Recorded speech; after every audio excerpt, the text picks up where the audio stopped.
Finally, the life-changing moment arrives. Chris is informed that he is hired by Dean Witter as a stockbroker.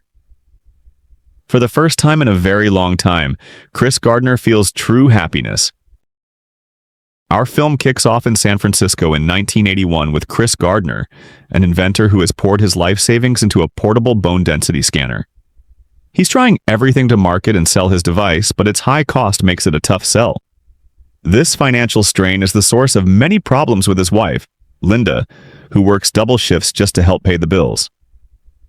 One day, Chris sees his dream car, a red Ferrari, and asks the owner, "How do you get a car like that?" The man replies simply, "I'm a stockbroker." This sparks a new idea. Chris decides to apply for a position at the brokerage firm Dean Witter, hoping to land a job. He tries to meet with Mr. Twistle, the company's human resources director, and even hops into a taxi with him to make his pitch. As luck would have it, Mr. Twistle was trying to solve a Rubik's Cube, a puzzle considered nearly impossible to solve in less than half an hour. Chris, without missing a beat, takes the cube and solves it while talking to him.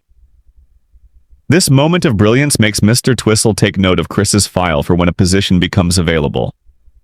However, this daring move makes Chris late to pick up his son from daycare, a promise he'd made to Linda. She reaches her breaking point, leaves the house, and takes their son with her. Amidst this darkness, Chris gets a call from Dean Witter. He has an interview. The next day, he meets Linda at his son's daycare and tells her their son will stay with him. Things go from bad to worse when his landlord, frustrated by the overdue rent, confronts him and demands he either pay or leave. Chris, ever the hustler, makes a deal. He'll paint the entire apartment in exchange for more time. But his bad luck strikes again. While painting, the police show up and arrest him for a mountain of unpaid parking tickets and bills. This ordeal makes him late for the interview. He shows up to the prestigious firm in the same clothes he had on in jail, and while painting, covered in paint and looking a mess. Despite his appearance, he tries to convince them he is the perfect candidate, a master of numbers. The interviewer challenges him. "What would you say if a man showed up to an interview with no shirt and no tie and I hired him?" Chris fires back with the perfect answer. He must have had on some really nice pants. He gets accepted into the program.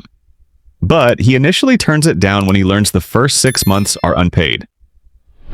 Mr. Twistle urges him to figure it out and come in for the training. Chris leaves, but the idea of the opportunity won't let go. He finally calls Mr. Twistle back. He's in. Chris moves to a cheap motel, even cheaper than his apartment, and drops his son off at daycare. During the unpaid internship, he knows he needs to make a certain number of calls to get an edge on the other candidates. He develops a fierce plan.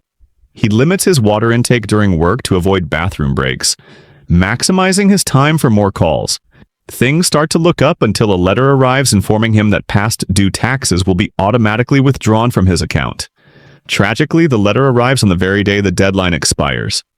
All the money in his account is gone. He's broke. Homeless and desperate, he tries to sell any remaining bone scanner. Returning to the cheap motel after a long day, he finds the owner has locked him out and thrown all their belongings onto the street. With nowhere to go, he takes his son to the subway station.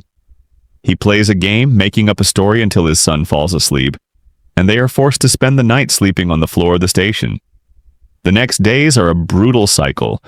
They spend nights at a homeless shelter if they manage to get a spot, or on the train or street if they don't. But the 6 months pass. Finally, the life-changing moment arrives. Chris is informed that he is hired by Dean Witter as a stockbroker. For the first time in a very long time, Chris Gardner feels true happiness. Tell us what you think about the story of this movie in the comments, and don't forget to support this video with a like, and subscribe to the channel to watch upcoming summaries of the most amazing movies.